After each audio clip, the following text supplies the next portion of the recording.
स्वस्थ सिद्धांत प्रसारण में आपका स्वागत है। परमेश्वर पिता की स्तुति हो कि उसके पवित्र वचनों के द्वारा हम लगातार अपने जीवन में सुधारने वाली शिक्षाओं को ग्रहण कर पाते हैं। पिछले सप्ताह हम लोगों ने एक नया विषय आरंभ किया था और वो था ख्रिस्तीय सेवकाई।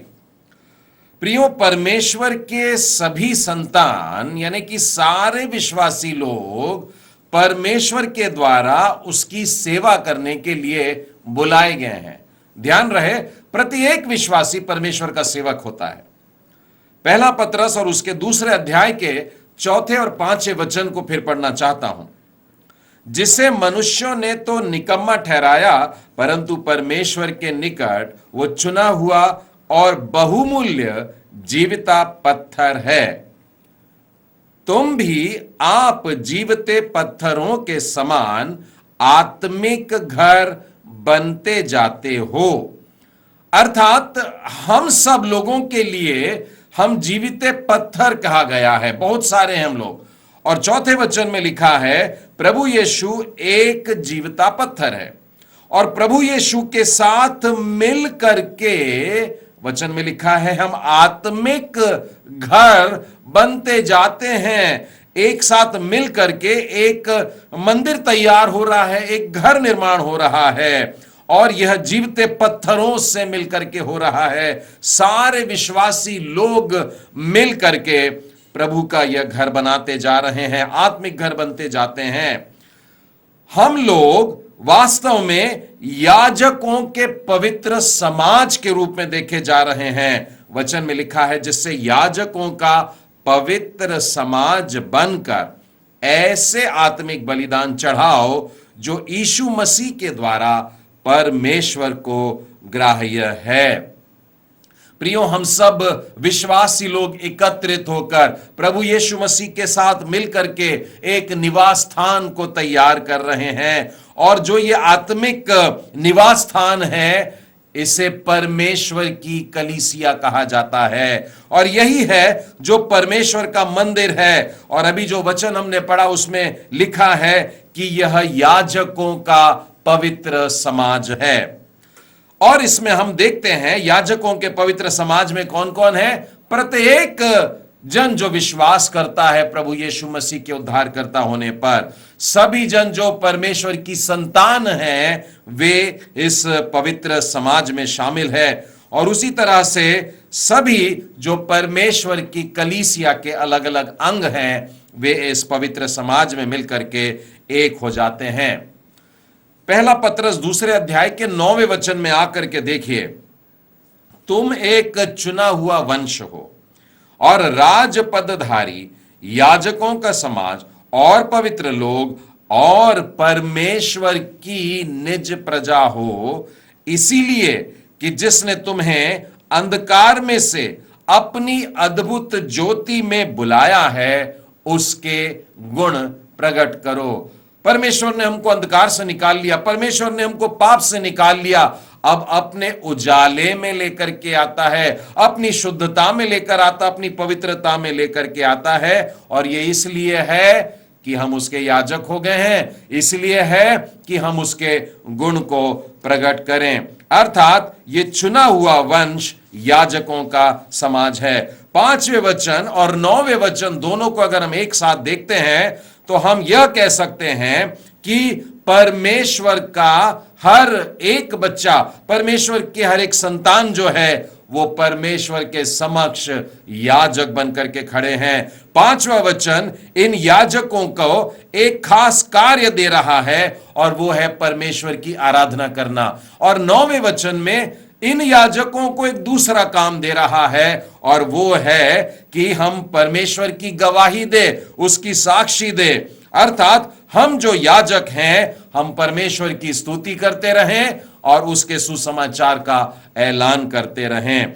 ये दोनों वचन में एक खास शब्द की तरफ आपका ध्यान खींचना चाहता हूं। यहां पर यूं लिखा है कि हम याजकों का पवित्र समाज है और 9वें वचन में लिखा है कि तुम पवित्र लोग हो। इन दोनों वचनों में एक खास शब्द जो आया है वो है पवित्रता, हमारे होलीनेस, और ये पवित्रता का होना जरूरी है। चाहे हम परमेश्वर की आराधना करने वाले याजक हों या उसके सुसमाचार का ऐलान करने वाले भविष्यवक्ता हो, चाहे राज पदधारी हो, याजक हो, जो भी कार्य कर रहे हो, पवित्रता होना बहुत जरूरी है। आज इसी विषय को लेकर के हम लोग अपने दूसरे पाठ की ओर बढ़ेंगे। हम लोग इन दिनों में सीख रहे हैं क्रिस्तीय सेवकाई के विषय में। पिछले सप्ताह हम लोगों ने पहला पाठ सीखा था, do not substitute anything for personal work, अर्थात व्यक्तिगत कार्य के लिए कोई विकल्प न रखें। आज हम बहुत जरूरी पवित्रता के विषय में दूसरा पाठ सीखने जा रहे हैं कि do not neglect personal purity, व्यक्तिगत पवित्रता की उपेक्षा न करें। हाउ नॉट टू मिनिस्टर, सेवकाई कैसे न करें। Lesson number 2, do not neglect personal purity, सेवकाई कैसे न करें के अंतर्गत दूसरा पाठ, व्यक्तिगत पवित्रता की उपेक्षा न करें। प्रियो, संभव है कि आपके पास 101 खूबियां हैं जिसके द्वारा आप परमेश्वर के कार्यों में लगे हुए हैं, सेवकाई में लगे हुए हैं, लेकिन यदि आपके पास में पवित्रता नहीं है, वो पवित्रता जो परमेश्वर को ग्रहण योग्य होती है, यदि वो नहीं है, उस बात की कमी है यदि हमारे जीवन में, तो हमारे सेवा का कोई सा भी काम परमेश्वर के सामने ग्रहण योग्य नहीं होगा। हमारी पवित्रता की बहुत आवश्यकता है, उसके बगैर हम परमेश्वर की सेवा में आगे नहीं आ सकेंगे। दूसरा तीमुथियुस और उसके दूसरे अध्याय में आपको लेकर के चलना चाहता हूं। उसके 21वें वचन में देखिए, यहां पर पौलुस प्रेरित तीमुथियुस को सलाह दे रहे हैं और वो तीमुथियुस को सिखा रहा है जो अभी अपनी सेवकाई को आरंभ करने जा रहे हैं, और तीमुथियुस को वो बाइबल में से परमेश्वर के कुछ खास मूल सिद्धांतों को भी बता रहे हैं और अपनी सलाह देते हैं।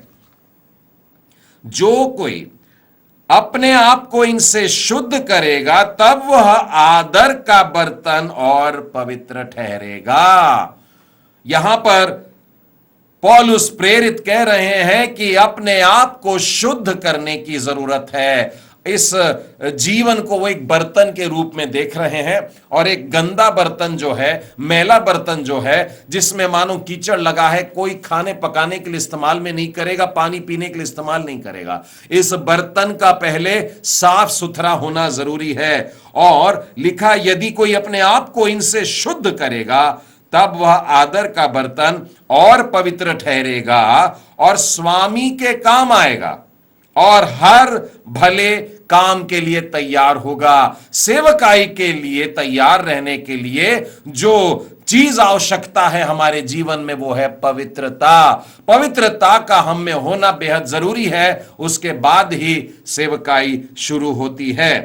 तो बाइबल में से यह मूल सच्चाई सुनाने के बाद पौलुस प्रेरित तीमुथियुस को एक सलाह भी दे रहे हैं, एक व्यक्तिगत सलाह दे रहे हैं।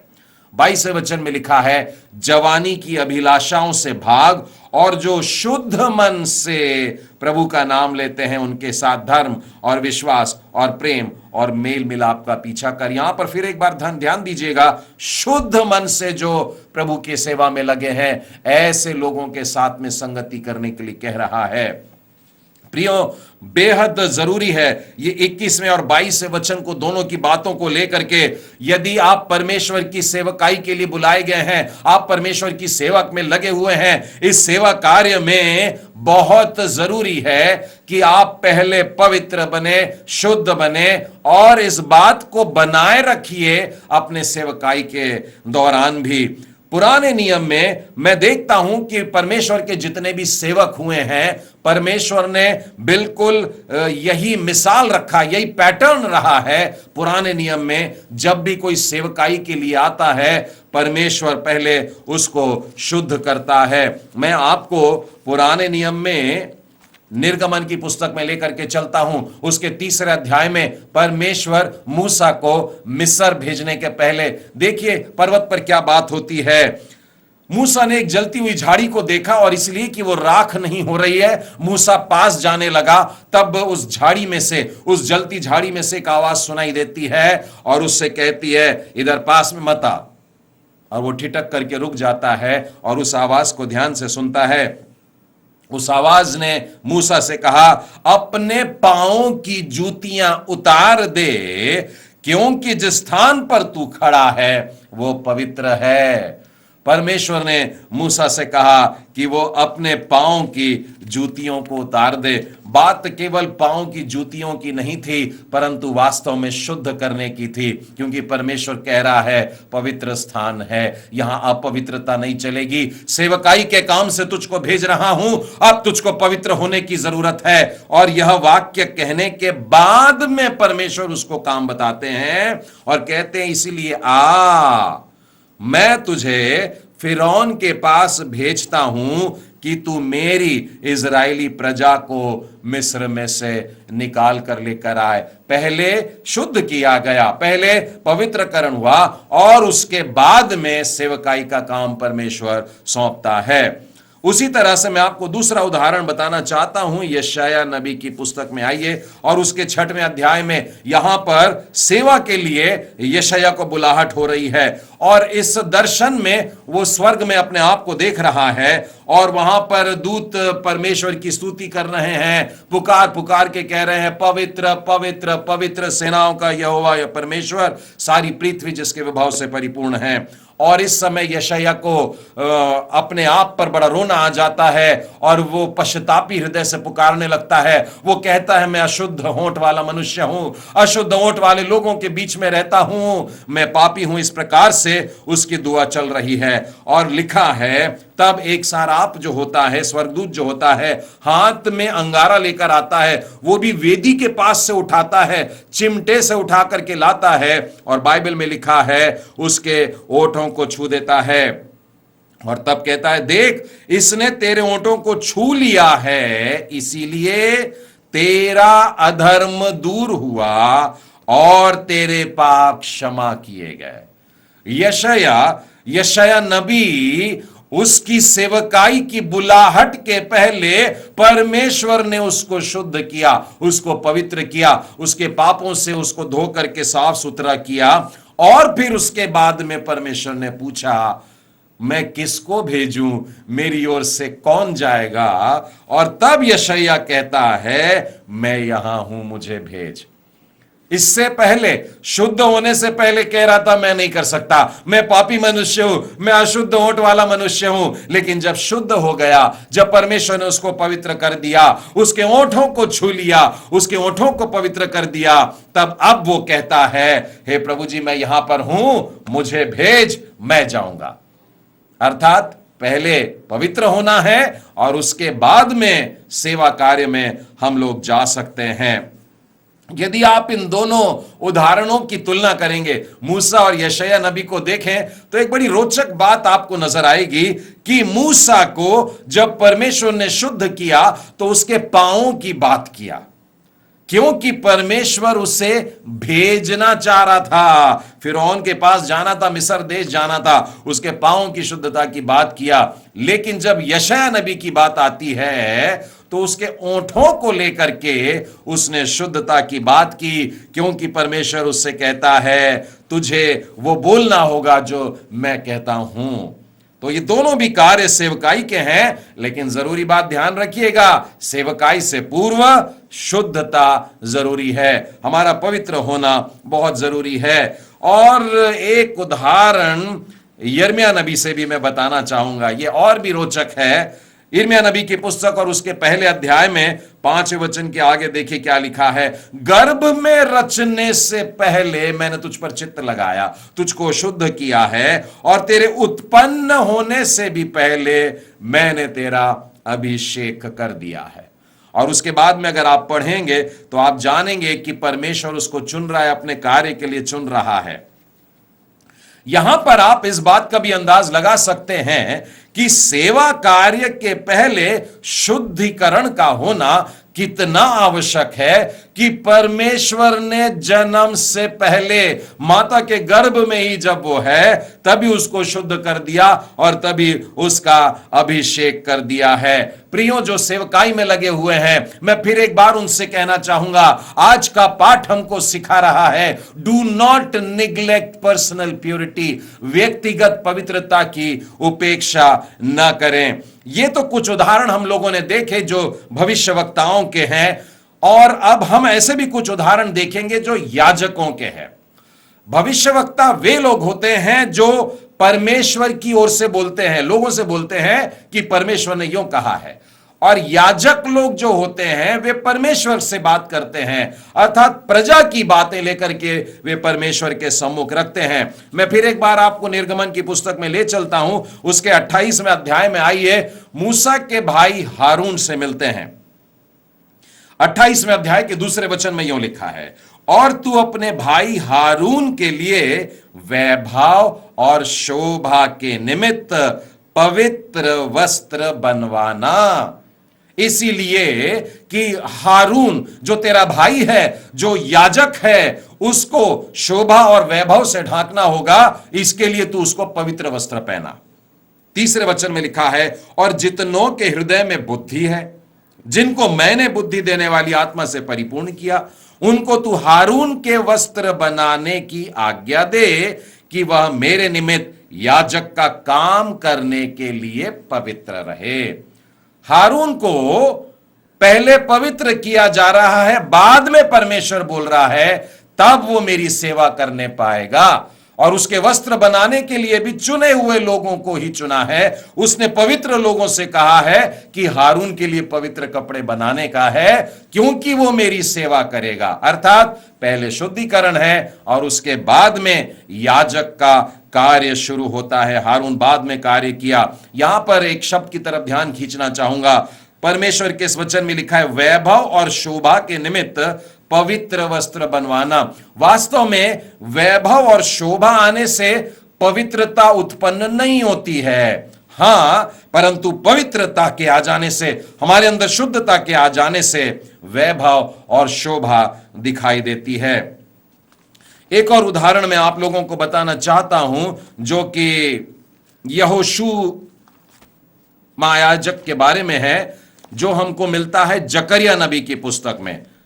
आप आइए जकरिया नबी की पुस्तक और उसका 3रा अध्याय और उसके पहले 5 वचन में आप लोगों के सामने पढ़ना चाहूंगा। यह बड़ी रोचक घटना है, इसलिए पूरे 5 वचन सुनाना चाहता हूं। आप भी अपनी बाइबल खोल करके जकरिया नबी की पुस्तक और उसका 3रा अध्याय और पहले 5 वचन। फिर उसने यहोशू महायाजक को यहोवा के दूत के सामने खड़ा हुआ मुझे दिखाया, और शैतान उसकी दाहिनी ओर उसका विरोध करने को खड़ा था। इस बात पर भी गौर करना, जब परमेश्वर किसी को शुद्ध करने की प्रक्रिया आरंभ करता है तो शैतान विघ्न डालने के लिए पहुंच जाता है।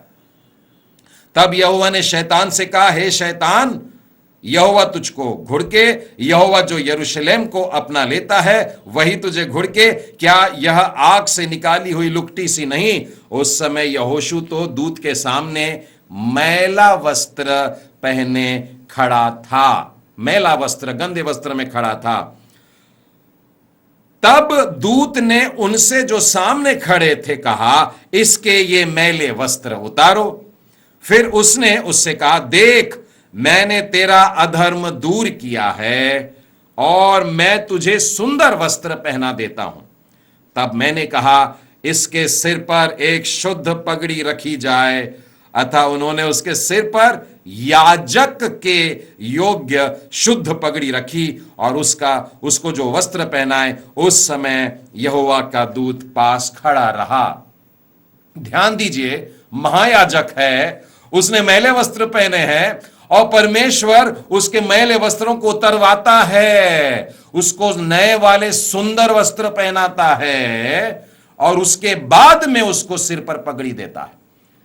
वस्त्रों का पहनना वास्तव में हमारे जीवन को दर्शाता है। हमारे जीवन से पहले परमेश्वर बात करता है, हमारे जीवन की शुद्धता की बात करता है, बाद में याजकों वाली पगड़ी देता है, बाद में वो वाला मुकुट देता है जो अधिकार का मुकुट है, जो कार्य का मुकुट है, जो सेवकाई का काम है, जो हमको करना है। वो पहले नहीं, वो बाद में होगा। पहले हमारे जीवन की शुद्धता की बात आती है। जी हां, परमेश्वर पहले हमारे जीवन को संवारता है, सुंदर बनाता है और उसके बाद हमें जिम्मेदारी सौंपता है। शैतान इस सारे घटनाक्रम को बगल में खड़े होकर के देख रहा था। वो नहीं चाहता था कि यह व्यक्ति शुद्ध हो जाए और पवित्र हो जाए। मैंने आपसे कहा था इस बात पर गौर करना कि परमेश्वर जब किसी को पवित्र करने का काम शुरू करता है तो शैतान वहां पर आता है। और कभी आपने सोचा है कि क्यों शैतान परेशान हो जाता है जब परमेश्वर किसी को पवित्र करता है?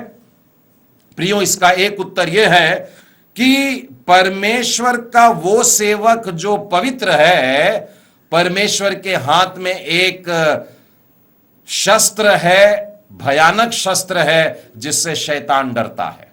अंग्रेजी में एक वाक्य है, a holy minister is an awesome weapon in the hands of God. परमेश्वर अपनी सेवा जिन जिन सेवकों से कराता है वे निश्चय पवित्र किए जाते हैं। मैं फिर एक बार दोहरा रहा हूं, जितने भी लोग सेवकाई के कार्य में लगे हैं और जो सेवकाई करना आरंभ करना चाहते हैं, आज का पाठ हमसे कह रहा है, do not neglect personal purity. अपने जीवन के व्यक्तिगत पवित्रता की उपेक्षा न करें। हमें पवित्र होने के लिए कहा जाता है। बाइबल हमें इस प्रकार से कह रही है, दूसरा पत्रस उसका पहला अध्याय और 21वां वचन, क्योंकि कोई भी भविष्यवाणी मनुष्य की इच्छा से कभी नहीं हुई, पर भक्त जन पवित्र आत्मा के द्वारा उभारे जाकर परमेश्वर की ओर से बोलते थे। परमेश्वर का वचन भी जो हमें प्राप्त हुआ है, लिखित वचन भी जो प्राप्त हुआ है, परमेश्वर के संदेश जो हमें प्राप्त हुए हैं, परमेश्वर के लोगों ने पवित्र आत्मा की अगुवाई में, पवित्रता में भर करके इन वचनों को हम तक पहुंचाया है। लेकिन आज की तस्वीर क्या हो गई है? आज हमारे देखने में क्या मिल रहा है? धीरे धीरे जैसे जैसे समय बीतने लगा, परमेश्वर के सेवकों ने पवित्रता का मार्ग त्याग दिया, परमेश्वर की शुद्ध बातों को छोड़ दिया और स्वयं को अशुद्ध करने लगे हैं। यदि आप सुसमाचार में आएंगे तो आप देखेंगे कि प्रभु यीशु ने कई बार इस तरीके से धर्म के अगुओं को डांटा और उन्होंने यह कहा, अंधे शिक्षकों, अंधे अगुओं। प्रभु यीशु ने इस प्रकार से अंधे ऐसा शब्द का उपयोग करके उन लोगों को डांटा। यह अंधापन वास्तव में क्या है? परमेश्वर की पवित्रता को नहीं देख रहे हैं, परमेश्वर की पवित्रता के महत्व को नहीं समझ रहे हैं और उन बातों को अलग करके, पवित्रता को दूर करके अपने तरीके से जीने की कोशिश कर रहे हैं। प्रभु यीशु ने वहां उनको इस तरीके से भी डांटा कि तुम बर्तन को बाहर बाहर तो मांजते हो, परंतु भीतर की गंदगी की तरफ ध्यान नहीं देते हो। बाहर बाहर मांजने का क्या मतलब होता है? तुम्हारा ध्यान इसमें लगा है कि लोग देख रहे हैं और लोगों के लिए अपने आप को चमचमाता हुआ रख रहे हैं। लेकिन परमेश्वर आपकी सूरत नहीं देख रहा, आपके कद को नहीं देख रहा, आपके चमड़ी के रंग को नहीं देख रहा। परमेश्वर मन को जांचने वाला परमेश्वर है, वो बर्तन के अंदर देखने वाला परमेश्वर है। इसीलिए यहां शुद्धता होनी चाहिए, हमारे मन में शुद्धता होनी चाहिए, यहां पवित्रता होनी चाहिए। लोग क्या सोचते हैं इसका ध्यान ना रखें। परमेश्वर आपको देख रहा है, वो आपके मन को जांचता है। और इसीलिए प्रभु यीशु ने भी महायाजकी प्रार्थना में 17वें अध्याय के 17वें वचन में देखिए क्या लिखा है। परमेश्वर से वो प्रार्थना करके कह रहे हैं, सत्य के द्वारा इन्हें पवित्र कर, तेरा वचन पवित्र है। वचन के द्वारा यह पवित्रता हम में आएगी प्रियों। और प्रभु यीशु प्रार्थना कर रहे हैं कि हम सब पवित्र किए जाएं। और उसके बाद 18वां वचन भी पढ़ना चाहूंगा, जैसे तूने मुझे जगत में भेजा वैसे ही मैंने भी उन्हें जगत में भेजा है। प्रियों, पवित्रता हमारे लिए बेहद जरूरी है। प्रभु यीशु ने हमारी पवित्रता के लिए प्रार्थना किया है क्योंकि हम उसकी सेवा करने के लिए चुने हुए वंश हैं, चुने हुए राजपदधारी हैं और उसके याजकों का समाज है। यदि हम सेवा करना चाहते हैं तो हमारा पवित्र होना बहुत ही जरूरी है। जो सेवकाई के कार्य में लगे हैं वे जरा सतर्क रहें। लोगों से कभी यह मत कहिए कि मेरी ओर मत देखिए, परमेश्वर की ओर देखिए और आगे बढ़िए। यह आपकी बहानेबाजी है। आपको लोगों को यह कहना है कि नहीं, मेरे जीवन की तरह। मैं आपको बाइबल में से बताना चाहूंगा, पहला कुरिन्थी और उसका 11वां अध्याय और यह पहला वचन देखिए। बाइबल आधारित सिद्धांत है। पौलुस प्रेरित कह रहे हैं, तुम मेरी सी चाल चलो जैसा मैं मसीह की सी चाल चलता हूं। प्रत्येक सेवक, जो भी सेवकाई में आप लगे हैं, जब लोगों को वचन सुनाते हैं तो इस वचन को ठोक करके बोलना अपना सीना कि मेरे समान बनो, कि लोग आपके जीवन को देख करके चलें। और यदि आप ऐसा नहीं कह रहे हैं तो संभव है आपने अपने जीवन में कहीं तो भी अशुद्धता पाई है, कहीं तो भी आप विफल हो रहे हैं, या यह भी संभव है कि आप अपने सेवकाई की सफलता में अंधे से हो गए हैं। अब आपको दिखाई नहीं दे रहा। कभी कभी क्या होता है, हम पाप में गिरते चले जाते हैं, लेकिन सेवकाई का कार्य बहुत बढ़ रहा है और हम लोगों से कहते हैं, देखो परमेश्वर हमारे सेवकाई के कार्य को बढ़ा रहा है, मेरी ओर उंगली मत उठाना। प्रियो, हे सेवकों, मैं कह रहा हूं, बड़े सतर्क होकर के और ध्यान देकर के सुनना। परमेश्वर आपकी सेवकाई को इसलिए नहीं बढ़ा रहा होगा कि आप बहुत पवित्र हैं, वो इसीलिए बढ़ा रहा है क्योंकि ये कार्य बहुत बड़ा है और वो आपके कार्य में से अपना कार्य निकाल लेगा। और तो और कटनी के लिए फसल तैयार है और मजदूर बहुत थोड़े हैं, इसीलिए वो आपके कार्य की सेवकाई को बढ़ने दे रहा है। शैतान द्वारा दिए जाने वाले अंधेपन से बचिए। परमेश्वर हमको अपनी सेवकाई में बढ़ा रहा है और इस बात से, इस अंधेपन से बचना कि ये मेरे कारण हो रहा है। मैं प्रभु यीशु मसीह को देखता हूं, वे इस दुनिया में सबसे अधिक व्यस्त सेवकाई करने वाले व्यक्ति थे और उन्होंने अपने जीवन के मात्र 3.5 वर्ष में इतना सारा कार्य किया है। और कार्य की अधिकाई होने के बावजूद भी उन्होंने प्रार्थना करना बंद नहीं किया, बल्कि जितनी ज्यादा प्रार्थना वे कर रहे थे उतना ज्यादा काम जुड़ता था, और जितना ज्यादा काम जुड़ता था उतनी ज्यादा वे प्रार्थना में लगे रहते थे। अपने जीवन में झांकिए मित्रों, परमेश्वर के साथ में अकेले बैठ करके अपना शांत मनन का समय निकाले, अपना वो समय निकाले जब आप परमेश्वर से अकेले में बात करते हैं। अपने आप को जांचिए और परमेश्वर के सामने रखिए। कहीं ऐसा ना हो जाए कि शुलेमिन स्त्री के समान, जो श्रेष्ठ गीत के पहले अध्याय में कहती है, मुझे दूसरों की दाख की बारी की रखवालीन बनाया था और मैंने अपनी दाख की बारी की कोई चिंता नहीं की।